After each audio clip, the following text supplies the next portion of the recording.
सममित रेखाओं की, जिसको हम समरूप रेखाएं भी कहते हैं। इंग्लिश में बात करें तो लाइंस ऑफ सिमेट्री।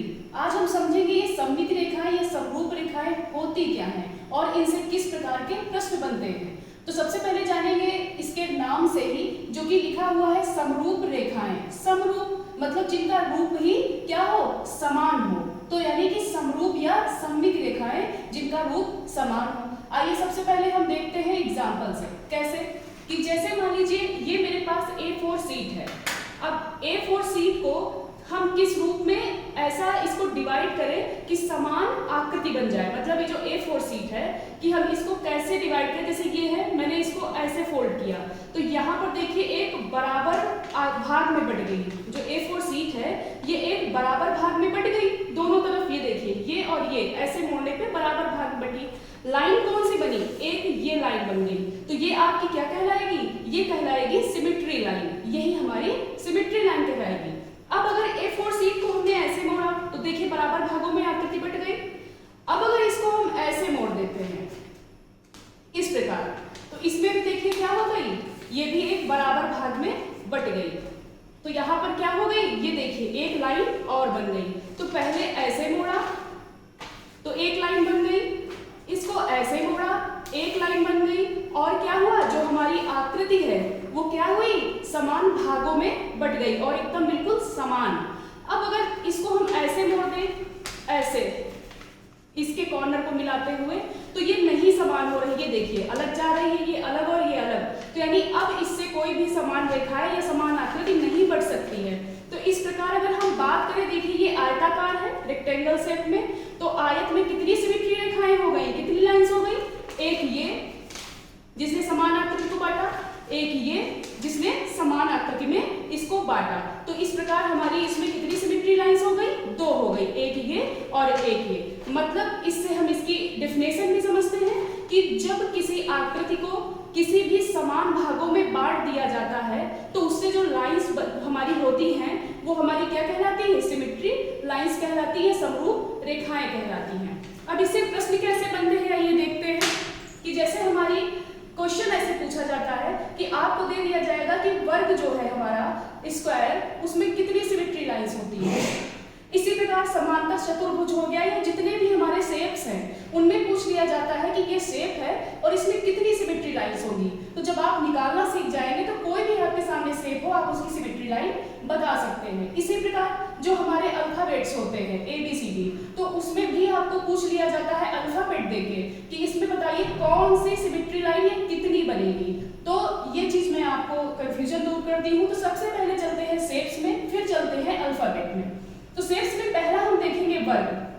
वर्ग में कितनी सिमेट्री लाइन बनेगी। तो अगर हम वर्ग की चारों भुजाएं क्या होती हैं, समान होती हैं। तो अगर ऐसे ही आप कागज को इमेजिन करें तो अगर हम इसको मोड़ सकते हैं, बीच से बिल्कुल ऐसे करके मोड़ सकते हैं, एक सिमेट्री लाइन हो गई। ऐसे करके हम मोड़ सकते हैं, दूसरी सिमेट्री लाइन हो गई। अगर हम इसको ऐसे मोड़ दें तो तीसरी सिमेट्री लाइन हो गई। अगर ऐसे भी मोड़ दें तो चार सिमेट्री लाइन हमारी हो गई।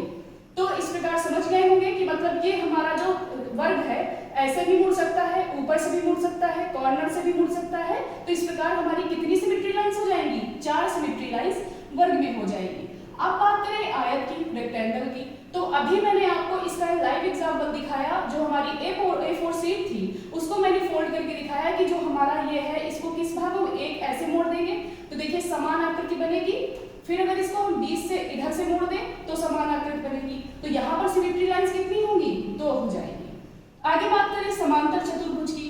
अब समांतर चतुर्भुज की आमने सामने की भुजाएं बराबर होती, जैसे अभी आयत में बताया, आयत में भी आमने सामने की भुजाएं बराबर होती है। तो इस प्रकार इसको हम कॉर्नर से नहीं मोड़ सकते। उसी प्रकार जो हमारा समांतर चतुर्भुज है, अगर इसको हम ऊपर से मोड़ेंगे तब भी नहीं बराबर आएगा, क्योंकि ये देखिए ये यहाँ पर खाली गैप है, ये बराबर नहीं है। तो अगर हम इसको ऊपर से मोड़ेंगे तो ये यहाँ पर नहीं बराबर आ पाएगा, इधर से मोड़ेंगे तब भी ये बराबर नहीं आ पाएगा, थोड़ा छूट जाएगा। तो इसमें कितनी सिमेट्री लाइंस होंगी, जीरो हो जाएंगी समांतर चतुर्भुज में। आगे बात करें समबाहु त्रिभुज में। समबाहु त्रिभुज का क्या मतलब कि जिसकी जितनी भी भुजाएं हैं वो कैसी हो, समान हो। तो समबाहु है यानी तीनों भुजाएं क्या है, समान है। जब तीनों समान होंगी तो देखिए हम त्रिभुज को कैसे मोड़, अलग अलग आकृतियों में कितने प्रकार से कर सकते हैं डिवाइड। इधर से अगर हम 20 से करें तो ये इधर से अगर समान करेंगे तो एक सिमेट्री लाइन बनेगी। अगर इधर से फोल्ड कर देंगे दूसरी बन जाएगी, इधर से कर देंगे तो तीसरी बन जाएगी। इस प्रकार समबाहु त्रिभुज में 3 यानी 3 सिमेट्री लाइंस बनेगी। आगे समद्विबाहु त्रिभुज की बात करें, नाम से समझिए जाइएगा। इस प्रकार जो एग्जाम में जब आपके सामने आएगा समद्विबाहु त्रिभुज तो आप तुरंत समझ जाएंगे कि इसमें कितनी बन सकती हैं। अब समद्विबाहु मतलब जिसकी दो भुजाएं समान हो। तो देखिए जो ऊपर की एक ये भुजा है एक ये भुजा है, ये दोनों समान है, लेकिन जो नीचे आधार है हमारा बेस ये समान नहीं है। तो इस प्रकार हम क्या करेंगे कि इसको हम किस प्रकार से मोड़ सकते हैं, सिर्फ एक टाइप से 20 से। अगर बीचों बीच से इसको हम मोड़ दें तो एक केवल आकृति समान बन पाएगी, लेकिन अगर हम और किधर से भी मोड़ेंगे तो नहीं बनेगी क्योंकि इसका बेस समान नहीं है। इस प्रकार समद्विबाहु त्रिभुज में एक सिमेट्री लाइन बनेगी। अब आगे बात करें विषमबाहु त्रिभुज की। समबाहु में सभी भुजाएं समान, विषमबाहु में मतलब एक भी भुजा नहीं समान। तो जब एक भी भुजा नहीं समान होगी, ये देखिए ये भी हमारी भुजा समान नहीं है, ये भी नहीं है, ये भी नहीं है। तो जब एक भी भुजा समान नहीं होगी तो सिमेट्री लाइन कितनी बनेगी, 0। आगे बात करें वृत्त की, सर्कल की। ये हमारा सर्कल है। अब आप बताइए कि इसमें कितनी सिमेट्री लाइन बन सकती है। तो इस सर्कल को हम ऐसे भी डिवाइड कर सकते हैं तो बराबर भाग में बट गया। इस सर्कल को इधर भी डिवाइड कर सकते हैं, ऐसे भी डिवाइड कर सकते हैं, ऐसे भी, मतलब बहुत सारी हम इसमें सिमेट्री लाइंस बना सकते हैं जो कि इस सर्कल को एक समान भाग में बांट सकती है। तो इस प्रकार सर्कल में कितनी हो जाएंगी सिमेट्री लाइंस, इनफाइनाइट मतलब असंमित यानी कि असंख्य, जिनकी कोई संख्या सीमित नहीं है, अनंत हो जाएंगी वृत्त में। आगे बात करें अर्धवृत्त की, तो मैंने इस वृत्त से ही आधा वृत्त ले लिया। अब आधे वृत्त में कैसे, अभी मैंने दिखाया आपको वृत्त में इनफाइनाइट बनेगी, लेकिन अर्धवृत्त में एक सिमेट्री लाइन बनेगी। इसको आप सिर्फ 20 से ही कट करके इधर से दो बराबर भागों में बांट सकते हैं, लेकिन अगर हम ऐसे कर देंगे तो ये समान नहीं बटेगी। तो इस प्रकार से आपने शेप्स में तो समझ लिया कि कितनी सिमेट्री लाइंस बन सकती हैं और किसमें। इसी प्रकार आपके सामने कोई भी शेप अगर आ जाएगा तो आप उससे निकाल सकते हैं कि इसमें कितनी हमारी सिमेट्री लाइंस बनेंगी। अब आगे बात कर लेते हैं अल्फाबेट्स में।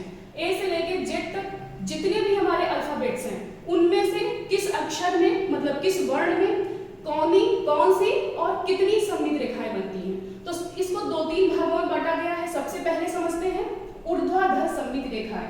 ऊर्ध्वाधर का क्या मतलब, जो 20 से काट दे, ऐसे ऊपर से नीचे की ओर चले।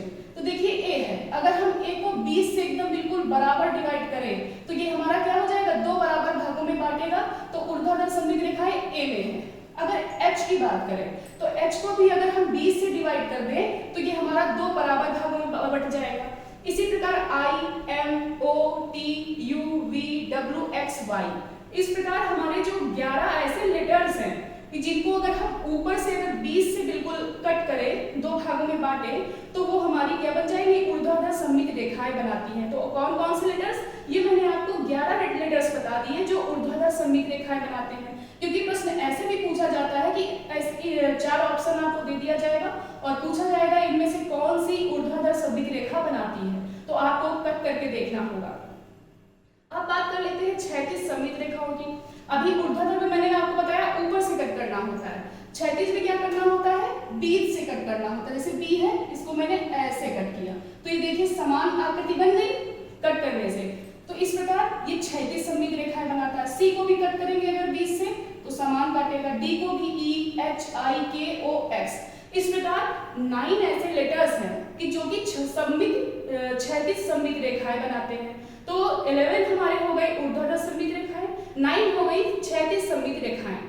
अब बात कर लेते हैं असममित वर्ण की, मतलब कि असममित मतलब ना तो इसको ऊर्ध्वाधर काटेंगे तो कटेगा, ना क्षैतिज अगर हम कट करेंगे तो समान कोई आकृति नहीं बनेगी। तो वो कौन कौन से लेटर्स हैं, F, G, J, L, N, P, Q, R, S, Z. इस प्रकार 10 ऐसे हमारे लेटर्स हैं कि जिनकी कोई आकृति नहीं बनती, ना तो क्षैतिज ना ऊर्ध्वाधर, मतलब ये सममित नहीं है। सममित का मतलब समान नहीं है, असममित है मतलब असमान है। अब अगर आप एफ को काटेंगे, चाहे आप क्षैतिज काट लीजिए चाहे ऊर्ध्वाधर काट लीजिए, देखिए कोई समान आकृति में कटेगा, नहीं कटेगा। तो ये हमारे हो गए असममित वर्ण। इस प्रकार आज हमने सममित रेखाएं, समरूप रेखाओं की बात की है। इससे बनने वाले और भी कुछ क्वेश्चंस हैं जिनको मैं नेक्स्ट वीडियो में कवर करूंगी।